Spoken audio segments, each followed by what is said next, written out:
So the New York Mets game against the Washington Nationals was postponed on Tuesday night due to rain, but not before Juan Soto hit a 3-run homer in the top of the first inning off of Carlos Carrasco. The Mets were able to score a run back in the bottom of the first inning, but the game was then postponed. Now they'll pick it up at 4 o'clock today and finish out that 9-inning game before a 7-inning nightcap with Marcus Stroman on the mound. On today's show, though, I spoke with Josh Neighbors, the host of Locked On Nationals. Before that game, we talked a lot about Max Scherzer and Trea Turner getting traded and where these two teams stand right now as we wind down in the final months of the season. It's the Locked On Podcast Network, your team every day. You are Locked On Mets, your daily New York Mets podcast. Part of the Locked On Podcast Network, your team every day.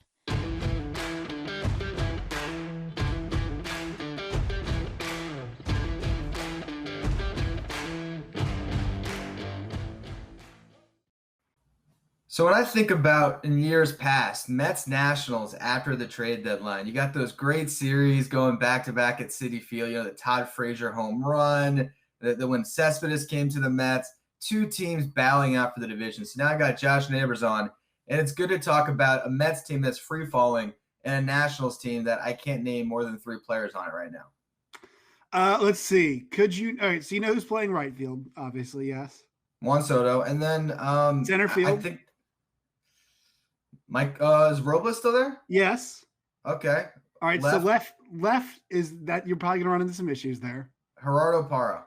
Yeah. I mean, him and Yadiel Hernandez. There's a couple guys. There's a Stevenson lingering somewhere, I believe. Yeah, correct? Andrew Stevenson is hanging around. He's taking reps from Robles because they both suck at offense. So that's happening.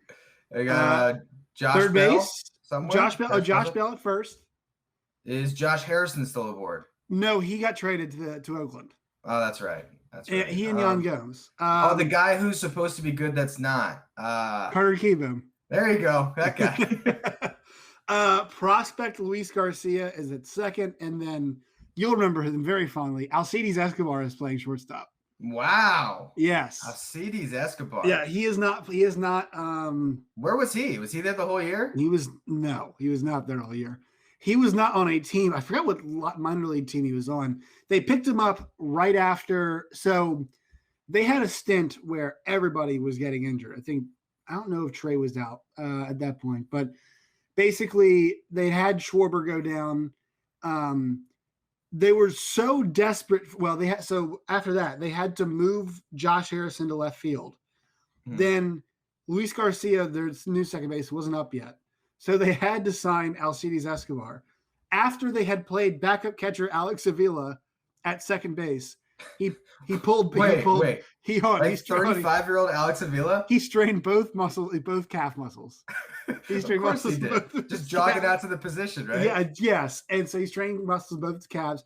So they had to call up. Jan Gomes was out. So Trace Barrera got called up. They've now added Riley Adams in a trade for Brad Hand, so he's out there playing catcher. Yeah, man, it's been a rough year. I think it's been really difficult because I'm sure you've seen the videos on Twitter of like Trea Turner, running from first to home on a weekly hit ground ball, and just him making all these. The word that keeps being used is electric. Mm-hmm. That's kind of the word I always think of when I think of Trea. And then Max had a really good debut. I guess Max is probably about to pitch again. Today or yesterday, I forget when, but probably today he'll pitch again. So he was excellent in his debut for the Dodgers. Difficult times for Nationals fans. They're watching a lot of the guys that helped them win a championship succeed at a championship level, not on their team anymore. So that's tough. Yeah, I think the Cubs fans and the Nationals fans are both kind of in the same boat right now, where they played right at the deadline. I was actually in DC. I was at the series where it was a bunch of random dudes in the series for those two teams. Sad times. And I think really, and we talked about this, I believe, a couple of weeks ago on a Spotify Green Room before everything happened, where it's like these are two franchises that got their World Series, and now it's kind of okay to just fold up shop a bit, especially the Nationals. I mean, they were spending for all those years, but every single contract was deferred. So you had to think at some point, especially when they won, that there would be a point where they'd say, all right, this is time to fold up shop. We talked about how Trea Turner gets moved, and I think it's because they're resetting the timeline. Turner, if Lindor got 340, I mean, Turner's at least going to get 250, probably should get just as much as Lindor. He's just as good. So if that's coming in 2 years, I get why they moved him, but I'm sure that's a lot harder to sell to Nationals fans. Yeah, I think the problem for me is, man, you really must not have been able to re-sign Trea if you're going to move him. Because you watch him and look, as an offensive shortstop, he's not a great defensive shortstop. But here's the thing. He's around league average, I believe, at this point. Compared to Fernando Tatis Jr., who is by far the worst defensive shortstop in the league. And then also you factor in the offense. I mean, I always say, like, yes, Tatis is up here, but Trea's not far behind him at all. When you factor in the defense being a lot better than Tatis's, and also the offense, like, he's not some slouch. I mean, he is. I think he's still above 320 on the year in terms of batting average. Not a guy who's going to get on base, not walking a lot more, but still he's also a guy that just, like you said, first to home. He makes stuff electric. Happen. We've watched him for years. Trea Turner's a winning baseball player. It's that simple. He makes stuff happen, especially. I think Howie Rhodes made a comment about it too, where he's like, "Look, oh yeah, we've watched him for years. Like, this guy's awesome. What are we doing? Can't really imagine, a team letting him go." And I think the big thing, you and I have talked about it too, that the Corbin contract and the Strasburg contract combined is what really is going to set them back, because Patrick Corbin might just be better off not even pitching at this point in time. And Steven Strasburg is not pitching at this point in time. And those guys are going to combine next year for a little bit. I mean, close to $70 million. I think $60 or $70 million. Which will be 3/4 of their payroll. Easily. Yeah, and Corbin's on the hook for his payroll. His payroll number jumps. I'm going to get it really fast. His number jumped on his contract from like 27 to like 34 in 2022. And Ryan Zimmerman actually mentioned it last week, and I didn't love the wording he used, but he's like, we basically abused Patrick Corbin in the 2019 championship run because he came out of the bullpen so much. Right, it's worth it, right? But now you're paying the piper down the line here. And he's on the hook for 21 this year, 23 next year, 24 in 2023. And then in 3 years, in the year 2024, he's on the hook for $35 million. I mean, and everybody praises that Scherzer contract, right? For every Scherzer contract, there is a Patrick Corbin contract, and it just so happens that they're both in the same team. This episode is brought to you by Spotify Green Room. Spotify Green Room is the first social audio platform made for sports fans. The app is free to download, and once you're in, you can talk with me, other fans, athletes, and insiders in real time about your favorite team or sport. I host my Spotify Green Rooms on Tuesdays now, where you can join in on the conversation you listen to here every day. Go download the free Green Room app now, which is currently available on all devices. Be sure to create your profile, link your Twitter, and join the MLB group for the latest league updates. Follow me at Finkelstein Ryan, and you'll be notified when my room goes live. I know you don't want to miss it. Again, I am live on Tuesdays every week. I can't wait to hear everyone's thoughts on the Mets. I'll see you there. Spotify Green Room, changing the way we talk sports. Yeah, and I think it's actually interesting to talk about Strasburg, because there was always the parallels with Matt Harvey, especially, 2014, 2015. The Nationals made now I guess maybe the wise decision to hold him back. They won a championship with him eventually, so it worked out. The Mets, just went straight at it in 2015, completely used up Harvey, and then he ends up getting TOS a couple years later. Now Strasburg has the exact same injury. So it is kind of interesting. At least the Nationals get a championship out of it, but they're also saddled with whatever it was, like $200 million still. Yeah.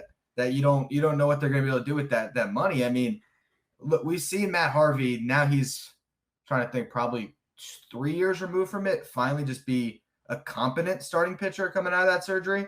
So that Strasburg deal might almost be worse than Corbin just because it's longer. And I just don't know if he's going to be back to what he was. Yeah, and he's 33 years old. So, usually you're pitching. I mean, I say it depends on the guy, but like you're pitching prime. Prime is like 33, 34, 35. Like it's kind of weird. It's one of those things where you can actually you can get a little bit older and still be pretty good. Especially if you're one of the elite guys, like the Strasburg, Max Scherzer, and Verlander are good examples. Those two guys are going to get. Well, Max hasn't gotten paid yet, but he's going to get a gigantic contract for a short period of time, albeit. But guys usually peak around this time. Now, Clayton Kershaw's, those guys are exceptions, but he's still great and he's around this age right now. They and people view the choice of Rendon and Strasburg. I mean, it's not like Anthony Rendon's been great in Los Angeles. So for me, and this happens across all sports, you have to realize this, but Strasburg was a crown jewel that they drafted, right? Number 1 overall pick, a guy that, that's just had this rise to World Series MVP. You're always going to re-sign that guy because of what he means, right? This is why draft picks are actually the last guys to get cut on football teams. You see it all the time. You usually stick with those guys because you drafted them, right? That they have more value to you. Being drafted just means more, to steal a term from the SEC. And so, it's one of those things where, look, they wanted to make that deal. And he was on top of the world at that point. That's the problem is, I thought there was going to be a point last season, if it was a full season, where Strasburg was going to be able to eclipse Max and kind of, and say, okay, I am the guy now. And he was pitching at that level. I mean, there's no doubt about it. I did not expect Max to be this good and to carry on. I should not have doubted him, but he's carried on that high level. And for Steven, the injuries, I think this makes Max Scherzer even more impressive. The fact that he was a horse that year and he was used just as much as the other two guys were, and he's still kicking, and he has been a solid, just a rock, an absolute rock. I think that speaks to how great of a player he is, how Hall of Fame, first ballot Hall of Fame level caliber pitcher he is. The fact that you're seeing these two guys, Corbin and Strasburg, struggle and fizzle with injuries or whatever it is, and he has just kept on keeping on. So I think it speaks to that even more, how good he is. It's just kind of the things that go through my mind right now as those three pitchers. I think with Scherzer, in some respects, he's almost gotten underrated. He's gotten overshadowed in his era. Clayton Kershaw was the one guy who dominated every regular season, even though Scherzer, very similar. DeGrom has gone to this other planet, and Scherzer is just the most consistent thing in the sport when it comes to starters. And I know we've talked about it. You already mentioned it. That might be the best contract that'll ever be handed to a pitcher. You cannot perform better over a 7-year deal. He didn't have to pitch last year or this year, and still it would have been worth every penny they paid him. Even the first 4 years, you get an all-star every single year, except for 2020 where there was no all-star. I think he was top 5 Cy Young at least 4 or 5 seasons, won it back-to-back years. Every single season, it's 200 strikeouts. It's probably a sub-3 ERA almost every time. The guy was ridiculous. And when you sign a pitcher, it usually happens like Strasburg. You might get a good first or second year of the deal, but then it falls apart. Look at Garrett Cole right now. Is Garrett Cole going to be worth all that money for the Yankees for all these years? He might have a couple good seasons, but it's not going to be what Scherzer just did. That they should put that contract itself in the Hall of Fame. Give the contract a Hall of Fame plaque. Yeah, honestly, it is. It's a wonderful contract, and it kind of goes. Baseball is really devoid of the Bill Belichick, like, I'm not paying you for the guy you are, I'm paying you for the guy that you can be. Baseball, because of the way the contract system is set up, because of team control, because of the way, some of these guys don't get their first big deal until they're 28, 29, 30, right? So often you see that, those guys have to cash in, and it doesn't allow teams to pay for them for the guy that they are. They have to pay them for potential or whatever it is, right? This Max deal is different, and you mentioned it. Cy Young first year, Cy Young second year, second in Cy Young in the third year, third in Cy Young in his fourth year, and then last year, obviously, it was a weird year, 3.74 ERA last year, but still, it was a weird COVID year. He was not totally healthy, and this year comes back and 2.76 this year. And look, besides that, if you take out that San Diego Padres game where he gave up the grand slam to the relief pitcher, it's much lower than that. And that's just kind of an aberration. And for him, the issue is always, and this too, a couple things. Number one, home runs, right? That's an issue for some of these guys. Taijuan Walker right now is going through that home run issue. And two, later in games, it felt like he'd fall off a little bit. He kind of corrected that this year. I think a lot. So to see him at this level, I think a lot of Nationals fans are pretty happy for him. Trey is the one they can let go a little bit. They won't let go of. But Max is the one where you're pretty happy for him because this guy's been a rock. He deserves to play for a winner because he's been pitched at the winning level for so long. So, I think this is a situation with Nationals fans. It was tough to say goodbye, but they're a bit more okay with it. Yeah, and on the way out, he gives you prospects too. So, I mean, just the gift that keeps on giving. Yeah. I mean, you sign the guy just as a free agent. You get 6.5 amazing years, and then he gives you a parting gift as well. So that's just crazy. I think the one thing I will say about Mike Rizzo, and I think what the plan here is, he is really good at finding the Gerardo Parras, the Howie Kendricks, the veterans on the 1 or 2 year deals. So I think what the plan for the Nationals moving forward, this is what I think it's going to be, is see if Juan Soto's an MVP, cobble a bunch of veterans together around him. If you have a good enough team one year that you can compete in the East, maybe they'll go for it, or they'll buy their time until Soto is about to get paid and the prospects come up a bit, and that's when they'll try to contend. I don't think the Nationals are really going to be a team to worry about in the National East the next couple of years, but I also think that Rizzo's good enough at his job, and Juan Soto is as a good enough player that any specific year they might pop. Well, this was the argument I was making, was that when you've got Trea and Juan in your lineup, all it took was a third guy. And look, I know Kyle Schwarber was otherworldly good, right? But those three guys together, when Schwarber was hitting 1, Trea was hitting 2, and Juan was hitting 3, and Schwarber was really playing at his best, they were like, I've heard the record, it was like 14-4, right? No, it was a small sample size, but the pitching was hurt and not doing very well at the time, and it didn't really matter because of how good that group was together at the front. Good luck navigating that group a bunch. That's why, for me, I think you're right, because now they have to you're not going to replace Trea. It's impossible to do, but you've got to find a way to restack your lineup. This is something the Mets are going through right now, is like, there is no part of the Mets lineup that scares anybody right now. There's no part of the lineup that's tricky to get through, negotiate through. And in the way that meaningful way that the Phillies currently have, right? That part, they have that, feels like that 1-2-3 right now, even though it's Odubel Herrera. Feels like he's always getting on base. Feels like Gene Segura is always hitting, and it feels like Bryce Harper's hitting every ball he sees the moon.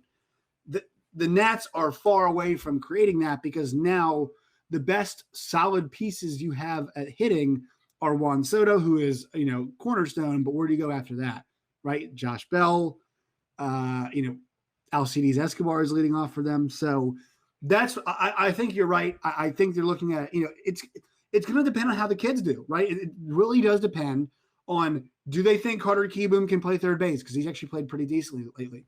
Do they think Luis Garcia is ready? I think the kid's going to be a really good major league player, but is he ready for the day-to-day? He's 21 years old, right? The special ones can come up at 21, 22 years old, but it's okay. Not every guy has to be super special, right? Not all of them can be 10s.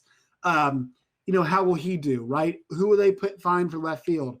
Can Victor Robles just be an average offensive player?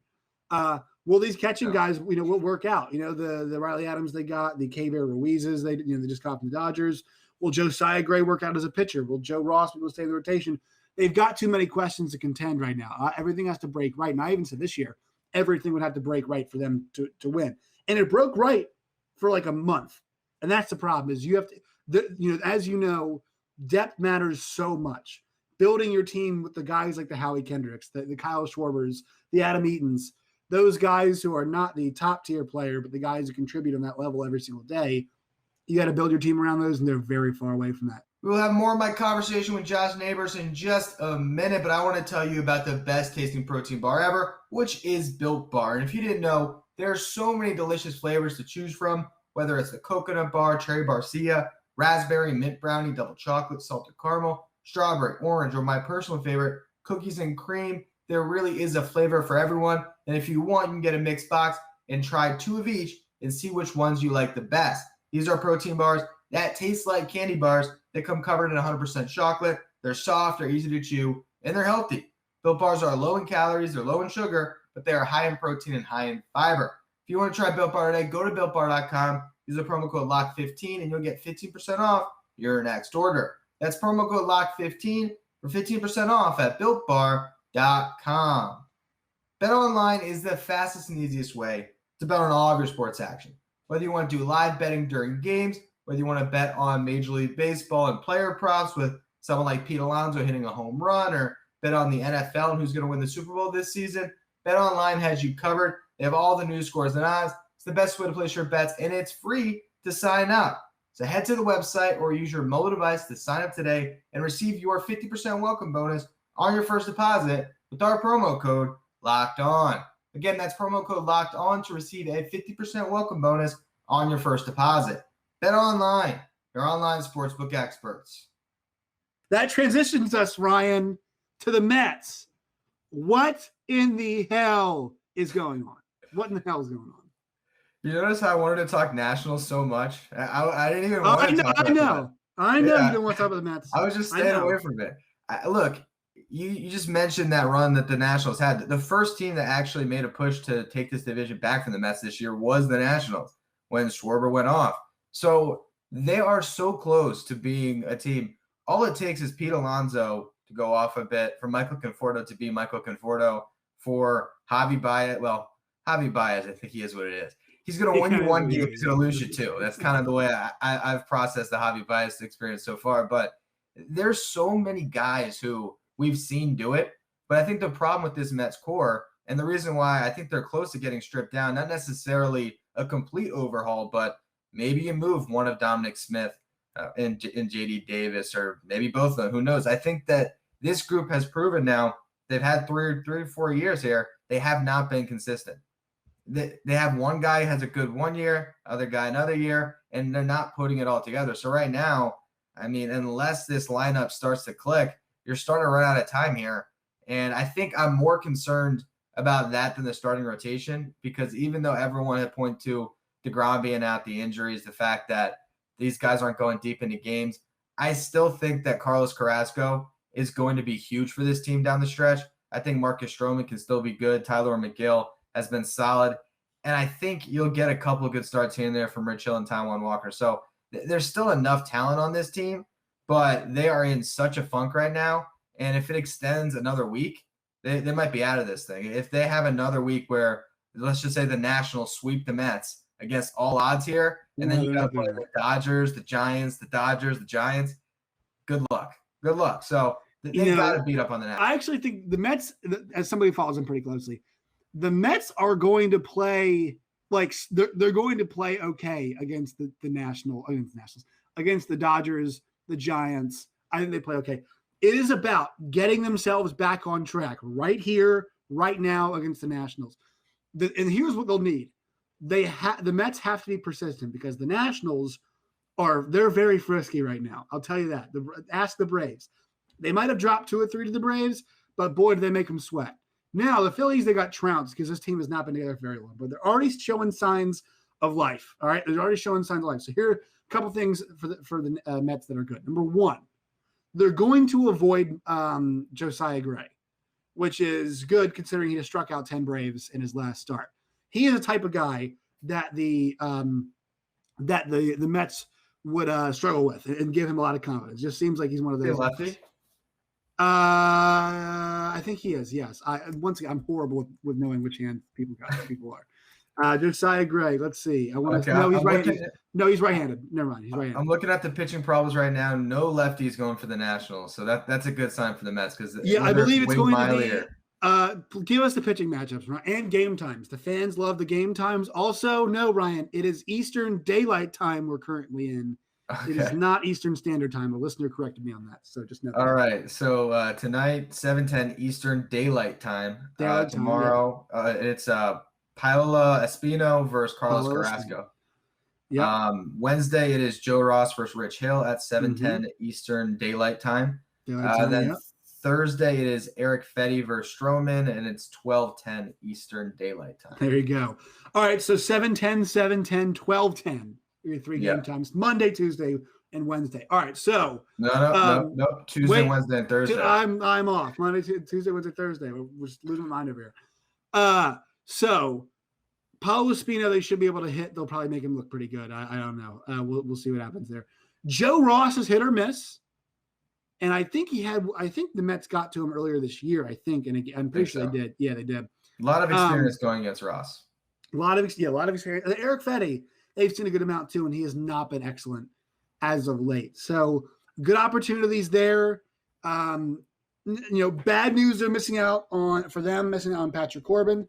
Good news for them. Whoa. Corbin's a lefty. But Corbin's been, he's been atrocious. I'm pretty sure Corbin had a good start. If you look at Corbin's game logs, I'm telling you, I think he had a gem against the Mets this year, which is sad because Corbin doesn't have gems. He's been a train wreck. I'm looking this up right now. I'm telling you. It feels like he can't get through 6 innings against anybody right now. I think he might have got through 7 against the Mets. Yeah. I'm just saying. This could be me scarred from other lefties. Okay, so we got April 25th. He gave up 7 hits, 4 earned runs, and 2 home runs against the Mets in 4 innings. So I remember that completely wrong. That's bad. And then, June 20th, 6 innings, 4 hits, 2 runs, both homers, 7 strikeouts. Might have been his best start of the year. Actually, no, he had that before that against the Pirates. Almost won a complete game. John Lester had a good game against the Pirates, and it was like, John Lester found his form. By the way, can we talk about the fact that Lane Thomas has been excellent in AAA? The Cardinals traded a player for John Lester. Yeah. That's just unbelievable. I still can't believe that happened. They got some. They traded for, who was the other one? It was they got 2 old guys that did that. What was it? It was, I don't know. I just know Lester and somebody else the Cardinals got. I don't know. They like old guys there. That team is not young. No. And Molina, Adam Wainwright, John Lester. They're trying to build the 2019 Nats just as old as possible. I'm optimistic for the Mets, for you all this weekend, or this week rather. But they've got to generate some positive momentum. And I believe now, look, they're at the point now where they have to watch who the Phillies are playing because the Phillies are red hot. But the Mets have how many more series left against Philadelphia? 1 more. Is it the end of the year? September. It's like September 17th, I think. Is that at Citi Field? Is that Citi Field? I believe it is at Citi Field. All right, so you guys will be watching us play. I believe the Dodgers are playing the Phillies this today, right? That starts their series. I think so, yeah. So, you'll be checking on that game, but still, I think the Mets are in a very good position. I know the schedule is tough, but this is a team that I think will rise to the occasion. I think there's no other choice to play, better than they have been. But they've got to watch because those Nats are frisky, and they could take. I'm just going to keep going. They could take 2 of 3. They really could. Let's get some serious predictions. What do you think happens in this series? Yes. Well, I've already said recently I'm not gambling on the Mets anymore. I'm gonna go into series pessimistic because the only reason why I don't have my goatee right now is because I bet on the Mets. Horrible decision. So I'm gonna say they're gonna lose the series. You look good. Don't do this crap where you say stuff you don't believe. Stop. All right. Stop being superstitious. All right. So honestly, I think that they're gonna win this series. I think they might drop the first game just so this spiral continues where Mets fans will freak out and then they'll win the next 2. I would be shocked if they didn't win this series. Getting that off day is huge for the Mets. Being at home is huge for the Mets. They've been so much better at Citi Field. I think that they'll handle business against the Nationals because they have to. So I believe they bring out the brooms. I think they sweep the Nats. The Nats are not very good. The Mets need this thing a lot more. So I think the Mets take all 3 games in the series. Ryan, people know where to find you. It's your podcast. So I'm going to tell people where to find me first. You can find me at @JoshNeighbors_. You can find the show at @LO_Nationals. Tell the non-Locked On Mets people where they can find you. Find me on Twitter at Finkelstein Ryan. Follow the show page at Locked On Mets and find us on YouTube now at Locked On Mets. All right, end the show because it is your platform. So go ahead and you can end it on this. I think that's it. I think all we can say is at least the Mets have 2 good shortstops and the Nationals have none.